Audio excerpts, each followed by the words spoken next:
السلام عليكم، ازيكم يا شباب؟ ايه الاخبار؟ معانا النهارده مع ريفيو من الريفيوهات اللي انا بحبها جدا وبفضلها جدا لسلسله الرقم من ريلمي. سلسله الرقم هنا حصل فيها تغيير، والسلسله اللي احنا هنتكلم عنها النهارده هي سلسله الريلمي 15. معانا جهازين من اقوى الاجهزه اللي هينزلوا ينافسوا في السوق المصري الفتره دي، وهو الريلمي 15 برو والريلمي 15 5G.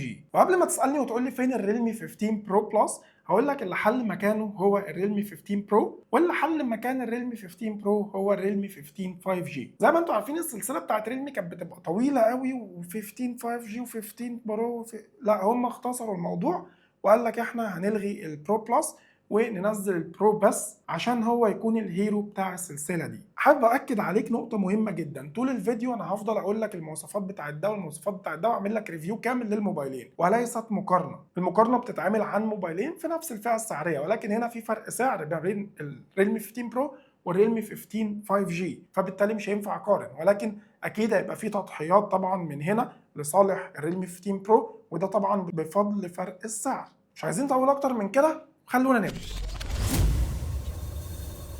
اول حاجه هتلفت نظرك في ديزاين الريلمي 15 سيريس الجديده هي سيت اب الكاميرات الدائريه الكبيره اللي حواليها حلقات بتراعي سيمتريه اللون اللي جاي بيه الموبايل. يعني عندك مثلا لون السيلفر اللي جاي، انا مش شايفه سيلفر والله، انا شايفه لون رخامي، ولكن ريلمي بتقول لك ان ده سيلفر. حوالين الكاميرات كده حلقات ذهبي مميزه قوي قوي، وهنا برضو في اللون البينك اللي معايا من الريلمي 15 5G حلقات كده برضو تحسها بينكي، كل دي سيمتريه بتفرق معاه جدا في التصميم. اول فرق هتبدا تلاحظه بين الموبايلين وانا ماسكهم في ايديا، هتحس ان الريلمي 15 برو كيرفت كده من الظهر، وده طبعا بيقابل كيرفات الشاشه وبيديك برده سيمتريه في التصميم والديزاين وراحه وماسكه في الايد كده، ايه الناس اللي بتحب الحاجات بقى الايه اللي فيها كيرفات وانحناءات. هنا بقى الديزاين ترندي اللي هو البوكسي اللي ما فيهوش اي انحناءات، ظهر فلات وشاشه فلات، فبالتالي انت واخد هنا برده تنوع في التصميمات، تنوع يحترم بصراحه. هتلاحظ برضو في سيت اب الكاميرات البالس لايت، ودي اضاءات كده تقدر تخصص النور بتاعها جوه من الاعدادات، تنور في الاشعارات في الموسيقى، وتختار فرايتيز كتيره جدا ان انت تقدر تلون زي ما انت عايز بقى، احمر اخضر اصفر، وبرضو تخصصها تظهر في اي حاجه بقى انت عايز، سواء اشعارات مكالمات شحن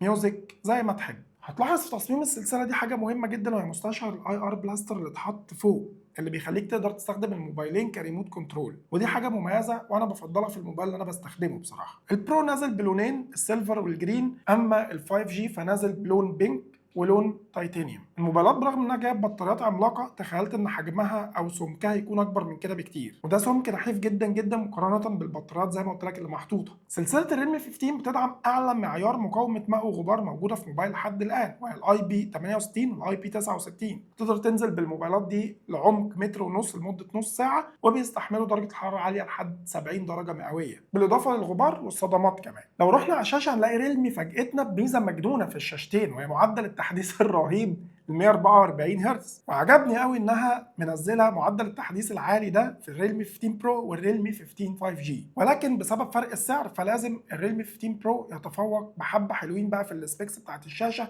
وتجربه الشاشه على الريلمي 15 5G. شاشه الريلمي 15 برو بتيجي اموليد بحجم 6.8 بوصه بدقه 1.5 كي. شاشه بتيجي بتصميم كيرف، وهو مش كيرف، هو 4D كيرف بلس. يعني ايه 4D كيرف بلس؟ يعني الشاشه دي جايه بانحناءات من جميع الاتجاهات، والحقيقه الانحناء برده مش جامد قوي، وفي نفس الوقت مش خفيف، انت هتحس بيه ومش هيضايقك. شاشه الريلمي 15 برو سطوعها بيوصل تحت اشعه الشمس المباشره رقم، يعني انا اول مره اشوفه في موبايل الحقيقه فئه متوسطه، 6500 نتس، وده رقم هيخليك تشوف تحت اشعه الشمس غصب عن الشمس نفسها. اما الريلمي 15 5G فبيجي بشاشه اموليد بحجم 6.77 بوصه فول اتش دي بلس، مع سطوع ممتاز برضو تحت اشعه الشمس بيوصل ل 4500 نتس. الارقام دي يا جماعه ارقام جباره في النتس والسطوع والكلام ده كله، تجربه شاشه ممتازه جدا في اضاءه النهار. الموبايلين بيجوا ببصمتين في الشاشه في منتهى السرعه والدقه، ما عنديش عليهم اي تعليق. انا مش هخبي عليك، انا معجب بشاشه البرو، لكن لو انت جيت حطيت الشاشتين جنب بعض واتفرجت هتلاقي الالوان رهيبه متشبعه، هتحب تتفرج وهتحب تلعب على الشاشتين ومش هتحس بفرق الا اذا مسكت الموبايلين جنب بعض. الكواليتي طبعا بالنسبه لواحد بيجرب موبايلات كتير بتبان، ولكن بالنسبه لك انت سواء رحت اشتريت البرو او اشتريت ال 5G فانت بالنسبه لك الموضوع مش فارق. تجربه المشاهده والالعاب بتكمل على الشاشتين بسماعات ستيريو صوتهم رهيب نقي مجسم وسراوند. لو رحنا على تجربه الاداء في الموبايلين فهنلاقي الريلمي 15 برو بيجي بمعالج محترم جدا من كوالكوم سناب دراجون 7 جين 4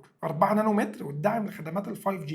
ريلمي 15 5G بيجي بمعالج من ميديا تك والدايمنس 7300 بلس 4 نانومتر، والداعم برضو اكيد النسخه 5G، فيبقى داعم لخدمات ال 5G. البرو محقق على انتوتو بنش مارك حوالي 1,100,000 نقطه في الفئه اللي نزل فيها، ده رقم كبير جدا. وفي الفئه اللي نزل فيها ال 5G فهو محقق حوالي 740,000 نقطه على منصه انتوتو، برضو ده رقم كبير جدا برضو في الفئه اللي هينزل فيها ال 5G. لو هنتكلم عن المهام الخفيفه فانت حرفيا مش هتحس بفرق الموبايلين. هتفتح اكبر عدد من التطبيقات، توصل ل 30 و40 تطبيق من غير اي لاج ومن غير اي تقطيع فريمات ومن غير اي حاجه. فتح التطبيقات سريع جدا والاحتفاظ بيها في الخلفيه ممتاز جدا. ففي المهام الخفيفه مش هتحس باي فروقات بين الموبايلين هيأدوا معاك كويس جدا. وعايزك تحط عاملين مهمين جدا وانت بتستخدم الموبايلات دي في المهام الخفيفه وما تستغربش. اول عامل، انت عندك الريلمي يو اي 6. ريلمي من الواجهات المظلومه معايا على القناه، فانا ان شاء الله بحضر لفيديو قوي جدا نشرح فيه كل مميزاتها والفيتشرز والذكاء الاصطناعي اللي فيها.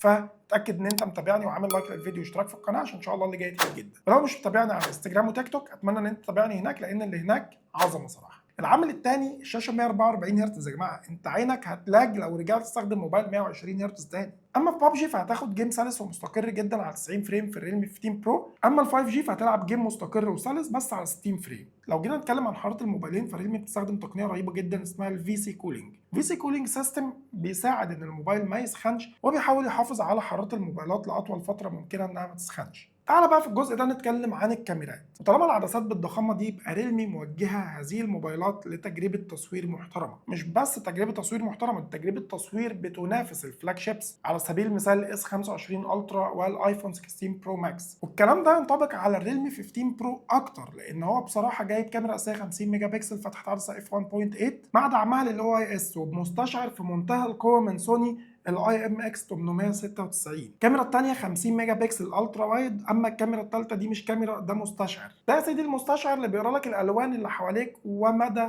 سطوع الاضاءه اللي حواليك، عشان يطلع لك افضل نتيجه للصوره كالوان وكتفاصيل وكاضاءه بعد ما يتم معالجتها عن طريق الذكاء الاصطناعي. فالموضوع هنا كبير. عشان كده بقول لك لو حطيت صور ريلمي 15 برو جنب صور على الاقل مثلا الايفون 16 برو ماكس، فهتحس طبعا بمستوى المعالجه الرهيبه اللي متعالج بيها الصوره على ال 15 برو، وهتحس ان هو ادى قدام الايفون. الحقيقه اداني تجربه تصوير ممتازه، ما حسستنيش ان في عدسه تيليفوتو ناقصه. هي ناقصه وانا كنت محتاجها في هذا الموبايل اللي بيدي تجربه تصوير عظيمه، ولكن صراحه السنسور ده عامل توازن وبالانس رهيب جدا. انت نفسك لما تجرب الموبايل هتحس بيه. اما الريلمي 15 5G فبيجي بكاميرا خلفيه 50 ميجا بكسل مع كاميرا 8 ميجا بكسل الترا وايد. المستشعر الموجود برده محترم من سوني، وهو الاي ام اكس 882، وده مستشعر بحبه وبقدره لاني جربته كتير جدا واداني نتائج مرضيه لحد الان. تجربه التصوير بالكاميرا الاساسيه للريلمي 15 5G ممتازه، ادت نتائج مرضيه. الدايناميك رينج بتاعي كويس جدا، كل حاجه في التصوير ماشيه زي الفل، ما عنديش اي تعليق عليها. كاميرا السيلفي الموبايلين بتيجي واحده 50 ميجا بكسل فتحه عدسه اف 2.4.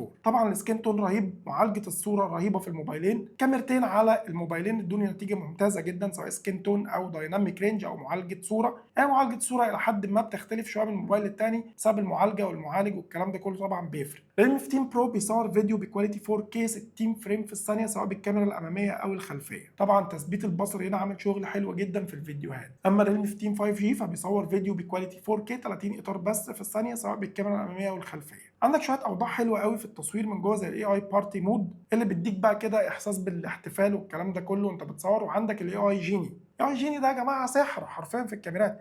انت بتكلمه او تكتب له حط لي برج ايفل ورايا في الخلفيه، يضيف لك حاجه، يحذف لك حاجه، يحط لك خلفيه معينه في دوله معينه. كل ده انا شرحته في الريل بالتفصيل، وان شاء الله نعمل له فيديو مفصل نشرح فيه الكلام ده هنا او في الريل زي ما تحبوا. اكتبوا لي تحت في الكومنتات حابين تشوفوه فين. بطاريه الريلمي 15 برو بتيجي 7000 ملي امبير، بطاريه عملاقه الصراحه في هذا الجسم السليم، حاجه رايقه. هتديك حوالي 22 ساعه مشاهده فيديوهات على يوتيوب، حوالي 6 ساعات تقريبا موبايل ليجندز، يعني على اعلى طبعا كواليتي وانت معلي الصوت وبتاع. فده رقم كبير يا جماعه. مش بس كده، هتيجي تقول لي بقى طب البطاريه دي تشحنها في 3 ايام ولا ايه؟ اقول لك لا والله، دي بتدعم الشحن السريع بقدره 80 واط. كل اللي انت محتاجه 60 دقيقه عشان البطاريه دي تشحن من 0 ل 100%. الشحن السريع برده كمان موجود في العلبه، ودي حاجه تحترم بصراحه. الشحن ده لوحده بفلوس. الريلمي 15 5G بيجي ببطاريه 6500 ملي امبير وبتدعم الشحن السريع بقدره 45 واط. جاهزين هيتم الاعلان عنهم النهارده وقت نزول الفيديو، ضمان محلي، زيرو ضريبه. السعر بقى والحجز والهدايا والكلام ده كله هتلاقيه تحت في صندوق الوصف وفي قائمه المثبت. حابب بكل صراحه اعرف رايك في الموبايلين، ولو هتشتري هتروح للريلمي 15 برو ولا الريلمي 15 5G وليه؟ لايك كلمتين واشتراك في القناه وتفعيل زر الجرس حاجات مهمه جدا جدا لانتشار المحتوى واستمراره. سيبكم في حفظ الله ورعايته وعلى اللقاء باذن الله تعالى في فيديوهات كتير. سلام.